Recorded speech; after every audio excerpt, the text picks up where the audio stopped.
Hello दोस्तों, स्वागत है आपका हमारे YouTube channel PS classes Morena. तो दोस्तों, आज के इस वीडियो हम देखेंगे पाचन तंत्र, यानी कि दोस्तों डाइजेस्टिव सिस्टम। दोस्तों, यह पाचन तंत्र लगभग हर एग्जाम में पूछा जाता है और दोस्तों इसकी पूरी क्रियाविधि हम देखेंगे कि किस तरह से हमारे भोजन का पाचन होता है और कैसे हमें ऊर्जा प्राप्त होती है। चलिए दोस्तों, अब हम स्टार्ट करते हैं। तो सबसे पहले दोस्तों हम चित्र बनाएंगे और चित्र में पाचन तंत्र के सभी भागों को पढ़ेंगे। उसके बाद पाचन में सहायक रसों को पढ़ेंगे। चलिए दोस्तों स्टार्ट करते हैं। तो सबसे पहले हम पाचन तंत्र टॉपिक लिखते हैं। दोस्तों, यह टॉपिक बहुत महत्वपूर्ण है। इसको इंग्लिश में बोलते हैं डाइजेस्टिव सिस्टम। सब जानते होंगे दोस्तों, आपने पढ़ा होगा पहले डाइजेस्टिव सिस्टम। चलिए दोस्तों, अब हम चित्र बनाने की प्रैक्टिस करते हैं। और दोस्तों, चित्र को हमें साथ ही साथ सीखना भी है कि चित्र कैसे बनाना है। ज्यादातर से 10th क्लास के स्टूडेंट के लिए दोस्तों ये चित्र थोड़ा कठिन हो जाता है, लेकिन प्रैक्टिस से आ जाएगा। चलिए दोस्तों, ध्यान से देखना दोस्तों। ये चित्र थोड़ा सा टफ है, लेकिन कोशिश करेंगे तो हम इसे बना लेंगे।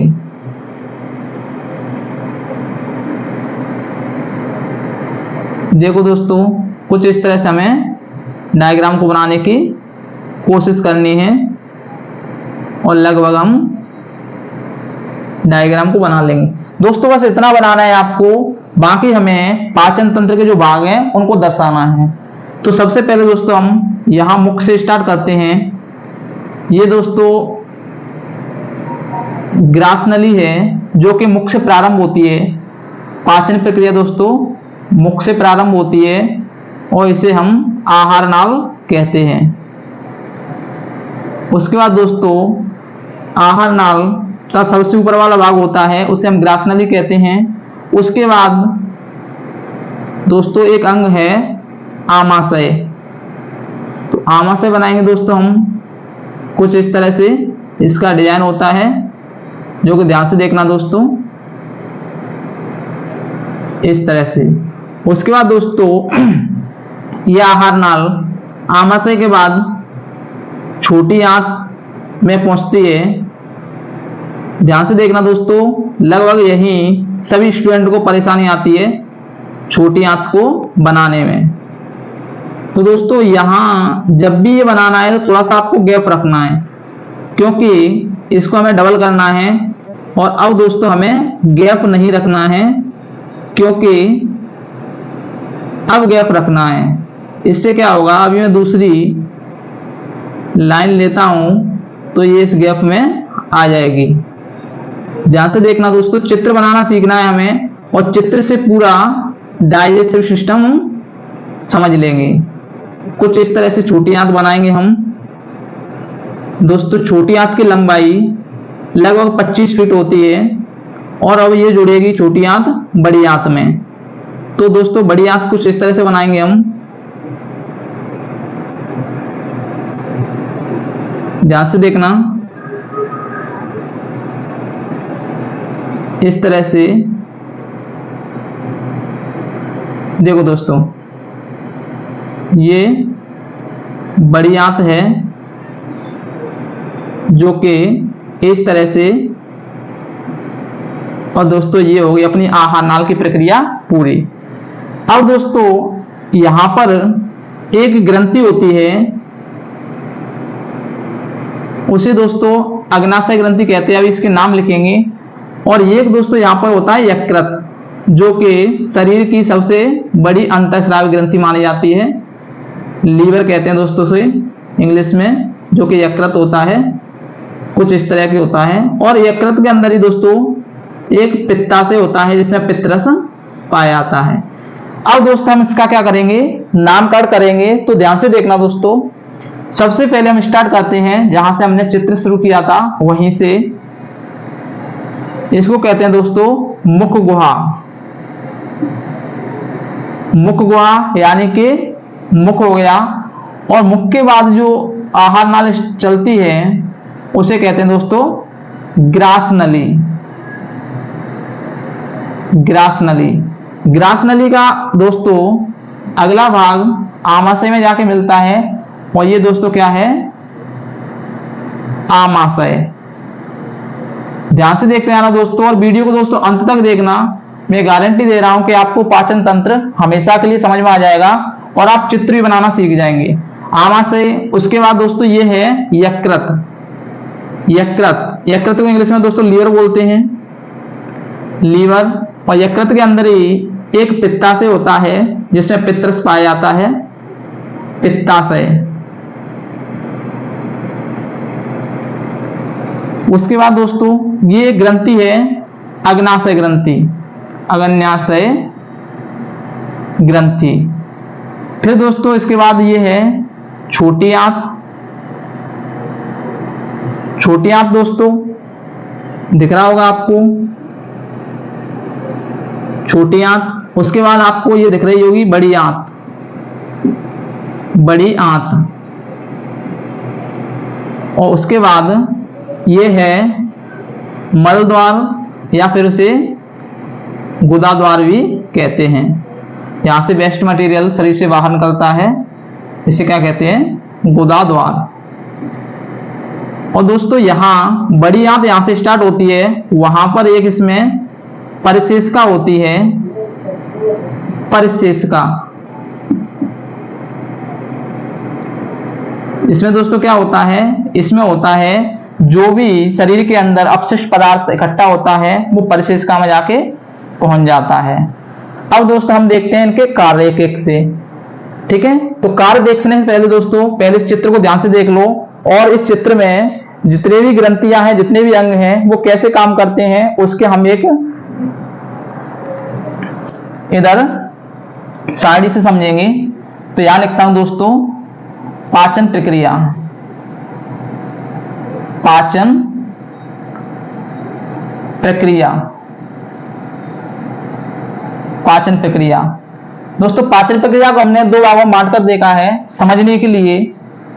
एक तो हमने देखा है आहार नाल और दूसरा इसमें सहयोग करने वाले पाचक रस।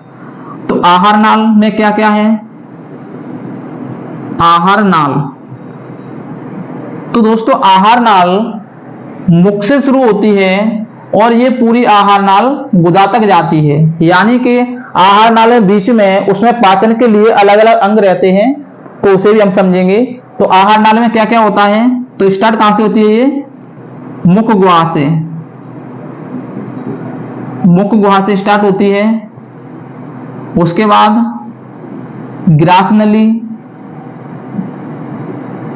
ग्रास नली के बाद दोस्तों आप देख सकते हैं आमाशय, आमाशय। उसके बाद दोस्तों छोटी आंत, छोटी आंत, और फिर बड़ी आंत। ये मुख्य आहार नाल के भाग हैं।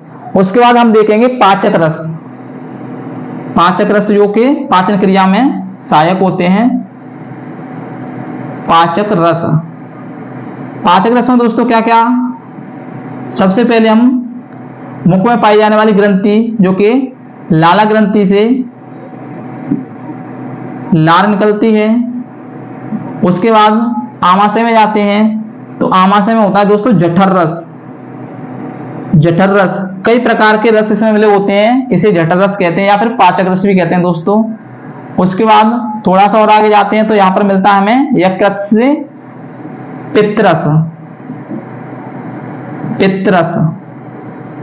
फिर दोस्तों और आगे जाते हैं तो हमें अग्नाशय ग्रंथि से दोस्तों एक हार्मोन निकलता है, वो भी एक एंजाइम होता है, उसे बोलते हैं इंसुलिन, इंसुलिन नामक हार्मोन, इंसुलिन हार्मोन। तो दोस्तों ये कुछ पाचक रस हैं जो कि पाचन प्रक्रिया में भाग लेते हैं और ये इसकी पाचन प्रक्रिया का ये भाग है। तो दोस्तों आहार नाल मुख से शुरू होती है और गुदा द्वार तक जाती है। दोस्तों ये शरीर की सबसे लंबी आहार नाल है। अब दोस्तों देखते हैं मुख में क्या होता है दोस्तों। जैसे ही भोजन मुख में जाता है तो दांतों के द्वारा चबाया जाता है और जीभ से उसे उलट पलट के इसमें लार मिला दी जाती है। ठीक है दोस्तों। उसके बाद जैसे ही चिकना भोजन हो जाता है उसके बाद वो जाता है ग्रास नली में, और ग्रास नली यानी कि मुख में भोजन को चबाया, फिर कहां पहुंचा वो ग्रास नली में। तो ग्रास नली के बाद दोस्तों भोजन पहुंचता है आमाशय में। आमाशय पहुंचता है तो आमाशय में दोस्तों जठर रस पाया जाता है, जैसे इसमें कुछ अम्ल होते हैं और कुछ प्रोटीन को पचाने वाले एंजाइम होते हैं जैसे कि पेप्सिन वगैरह। उसके बाद दोस्तों आमाशय से ये भोजन थोड़ा सा आगे निकलता है तो आमाशय में भोजन का माध्यम अम्लीय हो जाता है, यानी कि दोस्तों भोजन खट्टा हो जाता है। उस माध्यम को क्षारीय करने के लिए या उसे उदासीन करने के लिए पित्त रस से क्षार निकलता है, यानी कि ये रस कैसा होता है, क्षारीय होता है, क्योंकि इसमें इंसुलिन हार्मोन मिलता है और वो उदासीन होता है तभी काम करता है। इंसुलिन का काम क्या है दोस्तों, इंसुलिन नामक हार्मोन का काम है भोजन में जो शर्करा की मात्रा होती है उसे नियंत्रित करना, यानी कि भोजन में शुगर की मात्रा होती है उसे नियंत्रित करना, जिससे डायबिटीज रोग नहीं होता है। तो दोस्तों फिर उसके बाद भोजन पहुंचता है छोटी आंत में। छोटी आंत में दोस्तों भोजन का पूर्ण पाचन होता है। भोजन की पाचन प्रक्रिया मुख से प्रारंभ होती है और छोटी आंत में भोजन का पूर्ण पाचन होता है, और साथ में यहाँ पर क्या होता है दोस्तों, पचे हुए भोजन का क्या होता है, अवशोषण होता है, यानी कि जो पोषक तत्व होते हैं उनका छोटी आंत के द्वारा अवशोषण होता है, और यहाँ पर रक्त वाहिकाओं के द्वारा जो पोषक तत्व होते हैं वो पूरे शरीर में पहुंचते हैं, यानी कि सभी कोशिकाओं के पास पहुंचते हैं। उसके बाद भोजन पहुंचता है दोस्तों बड़ी आंत में, और बड़ी आंत में क्या होता है, बड़ी आंत में दोस्तों भोजन में से जल का अवशोषण किया जाता है। पूरा भोजन पचने के बाद जो कुछ अपचा भोजन रहता है, जो वेस्ट मटेरियल कह सकते हैं उसे दोस्तों, वो गुदा मार्ग के द्वारा शरीर से बाहर निकल जाता है। इस तरह से दोस्तों पाचन तंत्र की जो प्रक्रिया है वो संपन्न होती है। ये दोस्तों क्या है, परिशेषिका। परिशेषिका दोस्तों बड़ी आंत में पाई जाने वाली एक थैली है। इसमें क्या होता है, अपशिष्ट पदार्थ इकट्ठे होते हैं जिससे शरीर को कोई नुकसान नहीं पहुंचे। तो दोस्तों चित्र को देख लो। दोस्तों आपको वीडियो कैसा लगा? अगर आपको दोस्तों वीडियो अच्छा लगा है तो चैनल को सब्सक्राइब करें, वीडियो को लाइक करें और कमेंट करें, और दोस्तों अगर आपको अच्छा लगा है तो चैनल को शेयर करें। थैंक यू दोस्तों, वीडियो को अंत तक देखने के लिए धन्यवाद।